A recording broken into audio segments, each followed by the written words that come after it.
కష్టాలు ఎందుకు వస్తాయి? రూల్ ప్రకారం వెళ్తే కష్టాలు ఎందుకు వస్తాయి? రూల్ ప్రకారం వెళ్ళిన కష్టాలు వస్తాయా? రావు. రూల్ ప్రకారం వెళ్తుంటే, రూల్ ప్రకారం చేస్తుంటే కష్టాలు ఎందువల్ల వస్తాయని చెప్పి మనం స్వకీయ దురాశను బట్టి మనిషికి చదువుకోవాల్సిన టైంలో చదువుకోలేదు. ఎందుకు పంపిస్తారు బడికి? నీకు ఆ ఉద్దేశం ఉందా లేదా?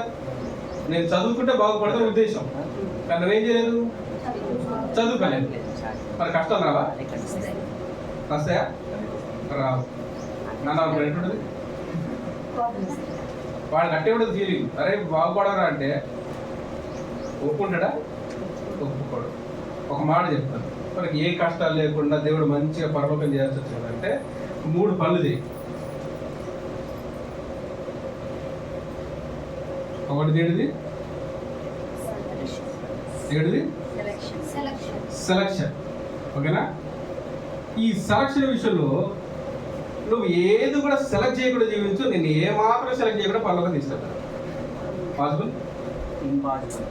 నువ్వు ఏం సెలెక్ట్ చేయవు. నీకు సెలక్షన్ ఉందా లేదా? వంకాయ 10 రూపాయలు పెట్టు, అన్నం కూరే కదా, అది తినవా? తినవు కదా. ఏముంది నీకు అక్కడ? అంటే అనుదినము ప్రతి విషయంలో మనకేముంది? సెలక్షన్ అనేది ఉంది. సెలక్షన్ లేకుండా నువ్వు జీవించగలవా? నువ్వు జీవించు. నిన్ను కూడా సెలక్షన్ అనేది దాంట్లో పాయింట్ ఆఫ్ లో తీసుకోకుండా దేవుడు ఏం చేస్తాడు? పరలోకం చేస్తాడు. బాగుంది కదా? నీకు సెలక్షన్ కావాలి. ఆయన పొందా మరి ఆయన నీతి మంతులే కావాలి, పరిశుద్ధులే కావాలి. ఆయన సెలక్షన్, దానికోసం ఏం వేస్తున్నాడు ఆయన. నువ్వు పరిశుద్ధిగా జీవిస్తే వెళ్తావు, లేదంటే లేదు. అది ఆయన సెలక్షన్. మరి నీ జీవితం నాకు సెలక్షన్ వద్దండి అంటే దేవుడు ఏం చేస్తాడు? డైరెక్ట్గా నీ పరలోకం తీసుకెళ్తాడు. సెలెక్ట్ చేయకుండా జీవించు. అవుతుందా? నీకు ఎన్ని సెలక్షన్స్ ఉన్నాయి. వేసుకునే బట్టలు అసలు ఎంత ఫిట్గా ఉండాలంటే అంత ఫిట్గా ఉండాలి. కొద్దిగా లూజ్ అయినా వేసుకోరు చాలా మంది. కొద్దిగా లూజ్ అనుకోండి డ్రెస్ ఏం చేయరు, వేసుకోరు. ఒకవేళ పండక్కి క్రిస్మస్ కానీ బట్టలు కొనిలేదు అనుకోండి, తెచ్చుకొస్తారు వాళ్ళు, రారు. ఎంత సెలెక్టివ్గా ఉంటారు చూడండి. మరి ఏ విషయంలోనైనా నువ్వు సెలెక్టివ్గా ఉండకపోతే దేవుడు నేనేం చేయడు? ఆ కోణాలు ఎప్పుడు ఆలోచించాడు. నాయన నువ్వు ఏది కోరుకోలేదు, నువ్వు సెలక్షనే కోరుకోలేదు కాబట్టి నేను నేర్చుకుంటానడానికి అవకాశం ఉంది. నీకేమో జీవిత కాలం మొత్తం ఏం కావాలి? సెలక్షన్ కావాలి. అవునా? సెలక్షన్ కావాలి. అవతల దేవుడు అడిగితే మాత్రం నేనేం చేయాలి? పరలోకం తీసుకెళ్ళాలి. అది అడగడం కరెక్టేనా? కరెక్టేనా? కాదు కదా? రైట్. 2, మంచి చూడకు, చెడు చూడకు. ఏం చూడదు? ఇప్పుడు దేవుడు నీలో ఏం చూస్తాడు? అదే చూడొద్దు అంటావు కదా నువ్వు. నీ జీవితంలో ఏం చూడొద్దు? మంచి చూడొద్దు, చెడు చూడొద్దు. అంటే అర్థం ఏంటిది? ఉండగలరా? మంచి చెడు చూడకుండా ఉండగలవా? ఉండలేవు. ఏది హానికరమో, ఏది ప్రమాదకరమో, ఏది అన్ని కూడా ఏం చేస్తాం మనం? మంచిని చూస్తాము, చెడును చూస్తాం. అది చూడకుండా ఏ ఒక్క వ్యక్తి కూడా ఏం చేయడు? ఆలోచన చేయడు. ఓకేనా? కాబట్టి ఇక్కడ ఈ 2 విషయాలు మనం ఆలోచన చేస్తే, ఏ వ్యక్తి అయితే సెలక్షన్ లేకుండా దేవుడు నన్ను సెలెక్ట్ చేయాలంటే బాగానే ఉంటుంది. కానీ ఈ భూమి మీద పరీక్ష పిల్లలు చదువుతున్నారంటే ఏముంది? నేను పరీక్ష పాస్ చేయండి ఎట్లుంటుంది? ఈయన లేవు సార్ ఇచ్చకుండా పడతాడు. అంతే కదా? ఎట్లా పడతాడు చెప్పండి?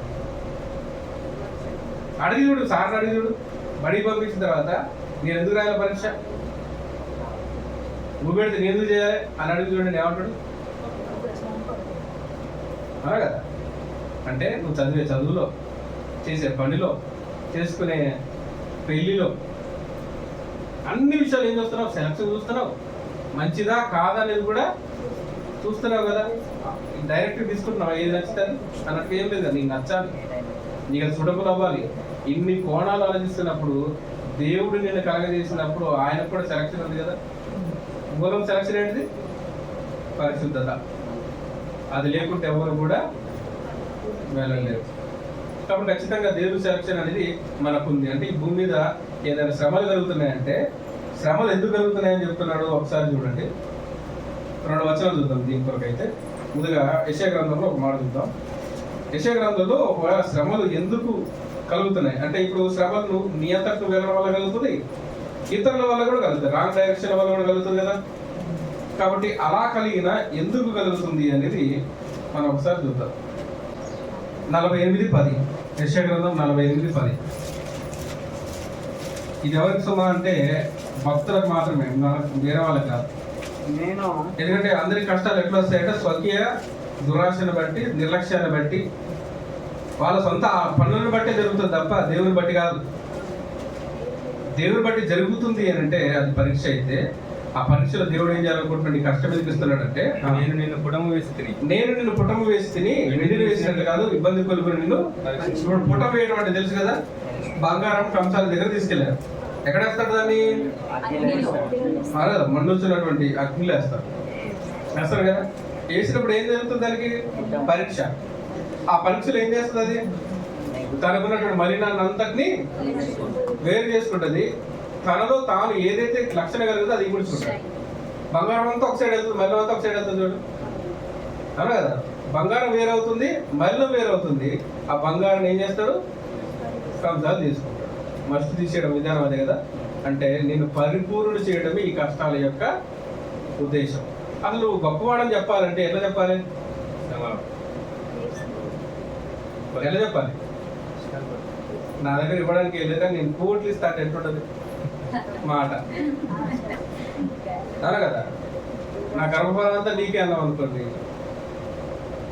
నెరవేరుస్తున్నారా? ఇవ్వక ముందు అని పాడొచ్చు, ఇచ్చిన తర్వాత పాడొచ్చు, కానీ నెరవేర్చే వాళ్ళే. అంటే ఎందుకు చెప్తానంటే మాట, అక్కడ ఎందుకు చేస్తున్నాడు అంటే దేవుడు నిన్న ఏం చేస్తున్నాడు? పరిశుద్ధులుగా మారుతాడు. బంగారం ఏమైపోయింది? ఇప్పుడు విలువ ఎప్పుడు పెరిగింది? బంగారానికి ఎప్పుడు విలువ పెరుగుతుంది? అది అగ్నిలో వేయబడినప్పుడు సోదరులో నుంచి ఏమైంది? అది సువర్ణముగా మారి. నువ్వు పరీక్షలో ఏమవుతావు? గొప్పవాడు. అంతే కదా, పరీక్షలో ఏమవుతావు? గొప్పవారిని అవుతావు. ఏ పరీక్ష లేకుండా ఎవరు గొప్పవారంటే ఏం చెప్తావు? నాకు నేను గొప్ప, నాకంటే గొప్పవాడు ఎవలేడంట. ప్రతి వ్యక్తి ఫీలింగ్ ఏంటిది?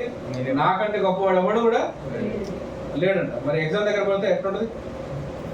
నువ్వు ఏ పాయింట్ ఎగ్జామ్ కోరుతున్నావు చెప్పు, నేను ఎగ్జామ్ పెడతాను అనుకోండి, ఏం చేస్తాడు అప్పుడు? ఏ పనులు చూపించుకుంటాడు ఆయన? చూపించుకోలేదు. కాబట్టి దేవుని పరిశుద్ధులకి పరిశుద్ధత కలుగుటకే దేవుడు ఏం చేస్తున్నాడు? శ్రమలను అనుమతిస్తున్నాడు. అది ఆనందంతో వాళ్ళు స్వీకరిస్తారు, ఎందుకంటే ఇది దేవుడు వలన జరుగుతుందని అనుకుంటాడు. కాబట్టి దేవుడి వలన కాదంటే ఏమనుకుంటారు? నన్ను ఇబ్బంది పెడుతున్నారు, లేదంటే నాకు ఎందుకు ఇలాగ జరగాలి అని ఆలోచన చేస్తున్నాడు. ఇప్పుడు ఒకటి ఆలోచిస్తే, నువ్వు తెచ్చుకున్న వస్తువు మీద సర్వాధికారం నీకుందా లేదా? ఉంది కదా. సర్వాధికారం ఉందా లేదా? నువ్వు కొంటేనే నీకుంటే, చేస్తే ఎట్లుంటుంది నీకు? మరి దేవుడికి ఈ సృష్టి మీద సర్వాధికారం లేదా? నీ మీద ఉందా లేదా? ఉంది. కానీ ఆయన ఏం చేయలేదు? నీకు స్వేచ్ఛనిచ్చాడు. ఏం చేశాడు? స్వేచ్ఛనిచ్చాడు. ఆ స్వేచ్ఛ పరిధి దాటకుండా ఏ పనైనా చేయని చెప్పాడు. కానీ దాన్ని తప్పితేనే మనుషులకు ఏం జరుగుతున్నాయి? కష్టాలు సంభవిస్తున్నాయి. ఓకేనా? రైట్. యోగ గ్రంథం మరొక 2 వచనాలు చూసుకోండి, టైం లేట్ అయింది కాబట్టి చెప్తున్నాను. యోగ గ్రంథం 5:7, ప్రసంగి గ్రంథం 3వ అధ్యాయము 10వ వచనం. నిప్పురవ్వలు పని చేయగలిగినట్లు జాగ్రత్తగా చూడండి, జాగ్రత్తగా ఆలోచన చేయండి. ఆ 2వ వచనం చదువుదాం. నిప్పురవ్వలు ఎగురున్నట్లు నరులు శ్రమానుభవమునకే పుట్టుతున్నారు. నరులు శ్రమానుభవమునకి. ఏది అనుభవం పొందాలి మనం? శ్రమానుభవం. సుఖము బాగా అనుభవించిన వాడికి ప్రేమ తెలుస్తుందా, దయ తెలుస్తుందా? శ్రమను బాగా అనుభవించిన వాడికి దయా, జాలి, కరుణ తెలుస్తుందా? కదా. అంటే నీలో దైవత్వపు లక్షణాలు, దయ, కరుణ, జాలి, ప్రేమ ఇవన్నీ నిండాలంటే ఏం కావాలి? నీకు అనుభవం కావాలి. ఆ అనుభవం సుఖంలో రాదు, అంటే సుఖంలో రాదు. దేనిలో వస్తుంది? నువ్వు కష్టపడితే, నువ్వు ఒక వస్తువు కొనడానికి ఇంత కష్టపడ్డావు అంటే, ఆ వస్తువు కొనడానికి నేను ఎంత కష్టపడ్డానో తెలిస్తే ఆ వస్తువుకి ఏం పెరుగుతుంది? విలువ పెరుగుతుంది. కదా. ఒక వ్యక్తి ఈ వస్తువుని కొనలేకపోయి ఇంత కష్టపడ్డాడు, ఒక వ్యక్తి ఇబ్బంది పడుతున్నాడు అంటే, అరే నేను ఇంత కష్టపడ్డాను కాబట్టి అతనికి సహాయం చేయాలని ఆలోచన ఎక్కడ వస్తుంది? నువ్వు ఆ కష్టాన్ని అనుభవించావు కాబట్టి. తర్వాత ప్రసంగి గ్రంథం 3వ అధ్యాయం 10వ వచనం. ప్రసంగి గ్రంథం 3వ అధ్యాయము 10వ వచనం. నరులు అభ్యాసం పొందవలనని దేవుడు వారికి పెట్టి ఉన్న వారికి పెట్టి ఉన్న కష్టానుభవమును ఏం చూస్తున్నాడు ప్రసంగి అంటే నరులు అభ్యాసం ప్రతిదీ వివేచించాలి, తెలుసుకోవాలి. ఎప్పుడు తెలుస్తుంది? కష్టపడితే తప్ప ఏదైనా వస్తుందా? కష్టపడకుండా ఏదైనా నేర్చుకోగలరా? ఏ విషయంలోనైనా కష్టపడండి ఏది కూడా రాదు. నువ్వు ఏం నేర్చుకోవాలన్నా కష్టపడాల్సిందే అనే నియమం ఇక్కడ కనపడుతుంది. ఇప్పుడు కష్టపడడం అంటే ఒక ఉదాహరణ చెప్తారు. ఒక ఇనుము ఉంది, ఆ ఇనుముతో కోత కొయ్యాలనుకోండి, కొయ్యగలరా? కొయ్యలేడు. ఆ ఇనుముని కాస్త కంసాల దగ్గరికి తీసుకెళ్తే ఏం చేస్తాడు? దాన్ని బాగా కాలుస్తాడు, వేడి చేస్తాడు, కొడతాడు, మళ్ళీ కొడతాడు, మళ్ళీ కొడతాడు, మళ్ళీ కొడతాడు. దానికి ఒక పదునైనటువంటి ఆకారం తెచ్చిన తర్వాత అప్పుడు చేతికి ఎట్లుంటది? మరి రెండు ఒకటే కదా వస్తారు, ఒక దాంట్లో నుంచే వచ్చాయి రెండు. ఇనుములాగా ఉన్నప్పుడు అదే, గొడవలైనప్పుడు కూడా అదే కదా. మరి తేడా ఎక్కడ వచ్చింది? ఎప్పుడు ఉపయోగపడింది? ఎప్పుడు పదులు వచ్చింది దానికి? దానికి శ్రమ వస్తే దానికి పదులు పెట్టబడింది, అది ఉపయోగపడింది అని మనం చూస్తాం. దేవుడు కూడా అంతే. నేను గొప్ప వాళ్ళు చేయాలంటే ఏం కలగాలి? గొప్ప వాళ్ళందరికీ ఏముంటాయి? గొప్ప వాళ్ళందరూ ఏం చెప్పుకుంటారు? మేము ఎన్ని సాధించాము, ఎన్ని మైలురాలు దాటి వచ్చామంటే, ఎన్ని కొండలు ఎక్కాము, ఎన్ని కష్టాలు దాటుకొని వచ్చాము అని చెప్తారు. అది దాటాలి అంటే ఏం కావాలి? శ్రమానుభవం అనేది రావాలి. ఓకేనా?